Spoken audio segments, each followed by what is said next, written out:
That may be the greatest catch I've ever seen in my life. Okay, I am excited to dive into this, and I will admit it's way too early. Okay, it's way too early to be looking at these 2023 prospects, but we've had a lot of people asking for it, so I figured, hey, might as well. We have nothing else to do. Let's dive into this 2023 draft class, and I will say the number one wide receiver in this class, who I'm sure the majority of y'all know who it is already, would have been the number one wide receiver this year, and it wouldn't have even been close. He would have been so much more appealing than Drake London, than Garrett Wilson, than Treylon Burks. But I just kind of want to hop into it. Please go down there, drop a like on this video, subscribe to the channel if you play Dynasty Fantasy Football, and also let me know if there's a player that you think I missed out on this list with, because it's very, very possible this is going to look very bad in just a year. And one thing that I need to ask from y'all is, if you want to get into fantasy football drafts today, if you want to go draft with me on a live stream, if you want to go draft with your friends, if you want to go hop in a draft just in a public lobby, real money best ball drafts, make sure you go sign up for Underdog Fantasy. And on Underdog Fantasy, you can sign up with promo code FLOCK for a deposit matched dollar for dollar up to 100. You also get our fantasy football rankings. You also get our 2022 rookie draft guide, and you'll get our dynasty rankings. Sadly, none of these players will be ranked in those. However, let's just go into it, and let's start it off with some honorable mentions. We're going to do our top 5 list, but we are going to go from 5 to 1. First honorable mention, though, that didn't make it is going to be Marvin Mims. Now, this is a player that a lot of people were extremely excited about coming out of OU. I don't want to say coming out, not coming out yet, still at OU last season, because his true freshman year in 2020, he looked great. He came into the year, he was a 4-star prospect. I mean, a lot of people in the Devy radar kind of knew him coming out of high school. He actually posted 55 receiving yards on a per game basis. And if you look at that Oklahoma offense, 55 receiving yards, it's not something to just completely overlook. That was 17.7% of the passing game offense at OU. Now, there is a concern that I have, actually a couple concerns with Mims. We go into 2021, and this is a wide receiver atop of a lot of boards. I mean, most people are ranking him ahead of the wide receiver one that we're going to talk about at the end, but he doesn't really progress at all. I mean, he actually averages less receiving yards on a per game basis, pretty much the exact same at 54 receiving yards per game. Now, this offense was slightly worse, so his percentage of the offense did increase to about 20.6%, but it's concerning that we didn't get a significant improvement from his true freshman year. And one other concern that I may have is I think Marvin Mims may be a player that is better from an NFL standpoint than he will be from a fantasy football standpoint. Like, if you go through, if you pull over 2023 mock drafts at this point, which there are very few, it's going to be a small sample size, and you can't draw much from this at all. But we're looking at NFL mock draft database projecting Marvin Mims to go in the first round still at pick 28. Based on his 22.0 yards per reception, I think there's that outside chance that Marvin Mims ends up being a field stretching wide receiver at the next level that may be able to help an NFL team without necessarily helping your dynasty team. But there's an entire season left to be played. Maybe we do see him take that elite jump up. Maybe he goes out there and averages 110 receiving yards a game this next year and accounts for 36% of the offense at OU, and we can view him in a different light. Now let's go over to our next wide receiver that I'm honestly very excited about. This is Parker Washington. Now, he's going to be right outside our top 5. This is a wide receiver that was a 4-star prospect yet again, 5'10", 212 pounds. That's one other thing that I need to mention. I know we've had some people asking us specifically with the running backs as well, going, oh my God, Mason, are you concerned? Look at the running backs, look at their BMIs, yada, yada. These sizes that we are covering, they're not accurate at all. Like, legitimately, they are wildly inaccurate. This is what's posted by the school, and you're going to have to wait until the NFL Combine before we get these official size marks, before we get official testing numbers. I mean, until then, it's just pretty much guessing. The only thing we can look at right now is production in the context of the offense that they were in. And with Parker Washington, so far, he has dealt with competition. And this is one thing that I really want to look at. If you look at the production profile of Parker Washington compared to someone like Marvin Mims, there's not going to be a reason why you should really be that excited about Parker Washington, but you need to dive a little bit deeper and see that he's playing alongside Jahan Dotson. Jahan Dotson was on this team in 2020. He was a junior while Parker Washington was a true freshman. He was 18 years old. So with Jahan Dotson, who was just, I believe, the 16th pick of the NFL draft this past year, he averages 98 receiving yards per game, soaking up everything in this offense, over 40% of it. But still, Parker Washington came out and he had a role. He actually had 54 receiving yards per game, 21% of this Penn State offense. His true freshman season, he was able to break out with another round one NFL caliber talent alongside him. Now we go into 2021. Of course, you would have preferred to see Jahan Dotson declare for the NFL. You'd have preferred to see Jahan Dotson get out of this Penn State situation. He stayed, so Parker Washington really couldn't take that elite level jump. He did improve just slightly. He goes up to 63 receiving yards on a per game basis. That accounts for a little over 23% of the receiving offense at Penn State. Now that Jahan Dotson is gone, I'm expecting that the role for Parker Washington dramatically increases, that we get the top level breakout this upcoming year. And if we're looking at NFL mock draft database, like I said, it's a very small sample. It's very hard to use this right now, but he's not even going inside the top 100 draft picks. And maybe I'm going out on a limb saying that we should be taking him ahead of Marvin Mims. I just don't see how he isn't a day 2 NFL draft pick at the least, assuming that he's able to take that step up his true junior season, which I'd imagine he'd be able to if he's already going out there and having that role alongside Jahan Dotson. Now, let's get into our top 5 officially, and let's go over to TCU with the player that was able to break out to an extreme level his true freshman year. Let's go to Quinton Johnson, and this is a wide receiver that is 6'4", 193 pounds. So he has the size. Like I said, we can't trust those marks 100%, but he was a 4-star prospect coming out of high school. And what you love to see is in 2020, he goes out there and he averages almost 61 receiving yards per game. That is over 30% of the passing offense at TCU.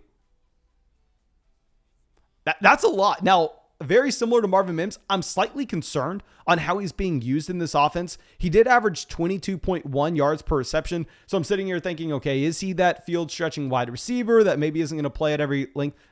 I don't think that's the case if this is going to be a 6'4" option. We go into 2021, the yards per reception comes down just slightly, and he commands more volume, which is what we're looking to see. He averages almost 80 receiving yards per game, 33% of this offense at TCU. But so far, he had the pedigree coming into college. He has a frame that, while it's not that predictive of dynasty success, what ends up happening is people see 6'4" and go, oh my God, yada, upside. They overdraft Cortland Sutton for years. They overdraft DK Metcalf for years. This happens. Those big-bodied wide receivers, you can see the dynasty community fall in love when they show anything at the NFL level. So it would be better to see a 6'4" wide receiver than a 5'10" wide receiver. And he is continuously improving. We need to see that jump up his junior season. I'm going to be ranking him ahead of Parker Washington right now, despite, in my opinion, his production profile isn't as impressive. I understand, yes, he outproduced Parker Washington, but Parker Washington was playing alongside Jahan Dotson. I think they are comparable. The difference is Quinton Johnson right now in NFL mock draft database, he is supposed to be an early second round selection. So we are going to have him in the top 5, and our next player at number 4, people are going to have higher than this. People will 100% have higher than this. It's going to be Jordan Addison. Now, right now, if you go over and check out where he's supposed to go, he's supposed to be close to a top 10 pick. He's supposed to be a top 15 pick, almost guaranteed. This is a wide receiver that was yet again another 4-star prospect coming out of high school. He has the pedigree, 6 foot, 175 pounds, and broke out as a freshman. He goes and he has 25% of this offense at Pitt. 66.6 receiving yards on a per game basis. And in 2021, if you look at the counting stats, if you look at just the totals at the end of the year, it's crazy. 100 receptions, almost 1,600 receiving yards. Now, this does sound more impressive than it actually is, because of course we need to change everything to a per game basis. We need to understand the offensive environment that he was playing in. And you had Kenny Pickett there. You had the number one quarterback in this year's NFL draft. So if you look at the percentage of the offense he accounts for, it's actually down there around 33%. And of course, this is not bad by any means. For a true sophomore, that's fantastic. It is 100% fantastic. I'm just putting it into the context and explaining why I am personally going to have him a little bit lower than most other people, because most people have him at 3, and I'm not getting there. But who I have at 3, I'll tell you, some people have him ranked behind Quinton Johnson, behind Jordan Addison, behind Parker Washington, behind Marvin Mims. I'm very intrigued by Josh Downs. This is a wide receiver that also had good quarterback play. He played at UNC, played at North Carolina. He had Sam Howell to go alongside him. Now, in 2020, Josh Downs did absolutely nothing. He was not able to get on the field. He was not productive in the slightest. But you had NFL talents on this team. You had Daz Newsome and Diami Brown both the year before they left. Before they left UNC. You had Javonte Williams. You had Michael Carter there as well. You had a lot of players that needed the ball. You had a lot of players that were commanding volume in this offense. So if Josh Downs gets there, even though he's a 4-star prospect, even though he has the pedigree, it's hard to get on the field at 18 years old in that environment. And what you love to see is in 2021, let me pull up the actual counting stats. I just have here the market share numbers. I have here the fact that he went over 100 receiving yards per game. And of course, if you're playing in an offense that is just electric, if you're playing, in an offense like Ohio State, we'll get there in a second, but an offense that's averaging almost 400 passing yards a game, 100 receiving yards a game, it's not that much. You can go look at Kiki QT at Texas Tech with Patrick Mahomes. But that wasn't the case at North Carolina. You only had 255 passing yards on a per game basis. So the fact that Josh Downs goes out there and has over 1,300 receiving yards in this offense, that is very encouraging in my opinion for him to be able to command volume. As a true sophomore, he accounts for 40.16% of this team's passing offense on a per game basis as a sophomore. So yeah, you don't get the same true freshman breakout that you had from Jordan Addison, that you had from Quinton Johnson, but he had more target competition. You have the reason and why he wasn't able to get on the field right away in a couple of good wide receivers in Diami Brown and Daz Newsome. Both of them were drafted last season. And on top of this, you had Javonte Williams and you had Michael Carter. Both running backs were drafted last year as well. So I'm interested to see what he does with Sam Howell gone. I would imagine with Sam Howell leaving UNC, you're probably going to get the overall offensive volume down quite a bit. But if Josh Downs keeps his production the same and increasing the overall, I don't even need to see him increase it. If he can maintain over 40% of this team's market share, I'm very excited. Now, our number 2 wide receiver, this is going to be someone that's looking like a top 10 pick. It's going to be Keyshawn Baptiste, someone that did break out as a freshman, did improve his sophomore year. Now, the issue is we can't find that many games played. His sophomore year, you're not going to be able to look at a 13-game sample and go, we know exactly what we have. Because Keyshawn Baptiste, he missed out on time. But before we get to his sophomore year, let me address the fact that this was a 5-star prospect coming out of high school, listed at 6 foot, 190 pounds, plays at LSU. I'm unsure if you know this, but they just produced Justin Jefferson, Jamar Chase, some pretty good wide receiver talent. Now, unsure if you've heard of those names, but just trust me, please believe me on this one. They're good wide receivers. Now, his true freshman year, he gets there with Terrace Marshall on the roster. Now, Terrace Marshall, he's not Justin Jefferson, he's not Jamar Chase, but he's still a quality NFL wide receiver, and he got drafted in the 2nd round. And Terrace Marshall was a junior as well, so his junior season, you're not expecting him to be outproduced by an 18-year-old freshman, especially if you're going to be a round 2 NFL draft pick. So Terrace Marshall goes for 104 receiving yards in this offense on a per-game basis, but Baptiste goes out there and has 73.5. He breaks out right away at LSU. Jamar Chase didn't do that. Justin Jefferson didn't do it. This is fantastic. And in 2021, listen to this. Baptiste, you wanted to see the elite breakout with Terrace Marshall going to the NFL. However, like we said, there were 13 games played by LSU, and Boutte played 6 of them. So he missed over half the season. He played 6 and missed 7 games. He led this team in receiving yards. Not per game, total. He was the leading receiver for LSU, and he did not even play half the season. He had 84.83 receiving yards per game. That was a third of the passing offense for LSU on a per game basis as a true sophomore. LSU doesn't just have Terrace Moore. They are loaded up with almost exclusively 4-star prospects. This is like going out there and dominating like your George Pickens. This is way more production than George Pickens had his second season. This is more production than George Pickens had his true freshman year. And with Boutte, we're probably going to get him coming out his true junior season, taking that next step forward, closing in on about hopefully 40% of the offense at LSU. Of course, that'd be very exciting.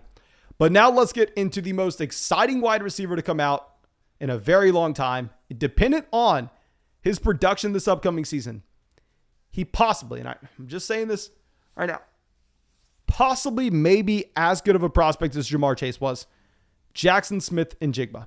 This is a wide receiver that was a 5-star prospect going to Ohio State and listed at 6 foot, 197 pounds. He has a ton of pedigree. Now, he didn't do anything his true freshman season, but please hear me out on this one. Hear me out. You had 3 wide receivers at Ohio State that were all pretty good. I mean, they're all right. You have Chris Olave, Garrett Wilson, and Jameson Williams all there in 2020. There is no way Jackson Smith-Njigba is going to be able to get on the field at 18 years old and play right away over all round 1 NFL wide receivers. All those guys were drafted in top 15 picks of the NFL draft. And they were all older as well. Chris Olave was a junior compared to Jackson Smith-Njigba stepping onto campus at 18 years old. Now, what do you want to see? If you're going into 2021, you're Jackson Smith-Njigba, and you have Garrett Wilson, you have Chris Olave playing ahead of you. Jameson Williams can't climb this depth chart, so he goes, you know what? I'm throwing in the towel. I'm going to Alabama. What do you want to see from Jackson Smith-Njigba? You want to see him be the wide receiver 3. You want to see it be relatively close, right? You want to see, okay, maybe he breaks out, has an every down role. He gets 3/4 of the production of Garrett Wilson. He gets 3/4 of the production of Chris Olave. Jackson Smith-Njigba came out and averaged 123 receiving yards on a per game basis. This is compared to Garrett Wilson at 96. This is compared to Chris Olave at 85. Garrett Wilson was a junior. Chris Olave was a senior. Jackson Smith-Njigba, a sophomore. Dramatically. This isn't close either. This is like 25, almost 30 receiving yards per game more than Garrett Wilson. This is like 40 receiving yards more per game than Chris Olave. And as a sophomore, he is lapping those wide receivers. He establishes himself as the wide receiver 1 in this team. Now, very, very rarely are you going to expect that you're going to get both Chris Olave and Garrett Wilson to miss out on a game. For you to be missing your wide receiver 1, wide receiver 2, what would have to happen? Oh, those players would have to sit out. When do those players sit out? They sit out if there's a bowl game. If they already locked themselves in as top 15 NFL draft picks, I'll say real quick, smart business decision, I would do the same thing. They sit out, so we get to see Jackson Smith-Njigba come out against number 11 ranked Utah and probably one of the best college football games last season. He goes out there when he's finally by himself. When you have no Garrett Wilson, you have no Chris Olave, you have no Jameson Williams. We get a sneak peek of his potential. 15 receptions. 347 yards and 3 touchdowns. Now you hear those stats, you're going, okay, well, are you sure that wasn't over like a 3-game stretch? 347 yards over a 3-game stretch is very impressive. 1 game in a bowl game. 1 game he was able to do that.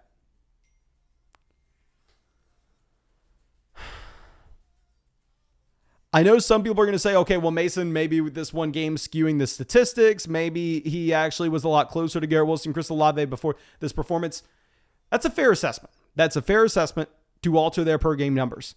But if you go back to his first game this year, keep in mind, he's 18 going on 19 years old.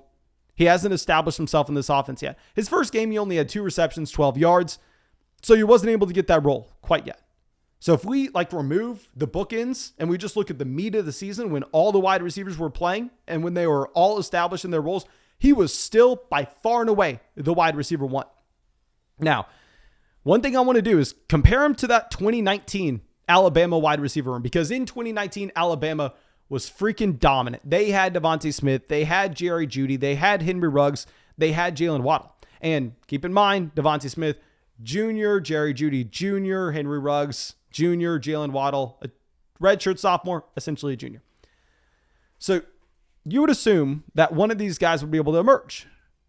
Devontae Smith had 28% of his team's target share, Jerry Jeudy 26%, Henry Ruggs 18%, Jalen Waddle 12%.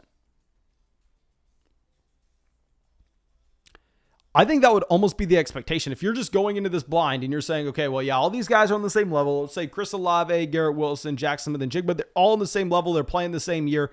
Maybe they're all right there, 28, 26, 24% of the offense. For Jackson Smith and Jigba to go out there and dominate the way he did at a younger age makes him one of the best wide receiver prospects that I've ever seen. I cannot wait until this upcoming season. I am not going to be surprised at all if he is a top 5 NFL draft pick next year. I would almost say at this point, that's the expectation, especially with how the NFL is valuing wide receivers. It's exciting, but please let me know what y'all thought of this video. Please let me know if you want to see some more coverage like this.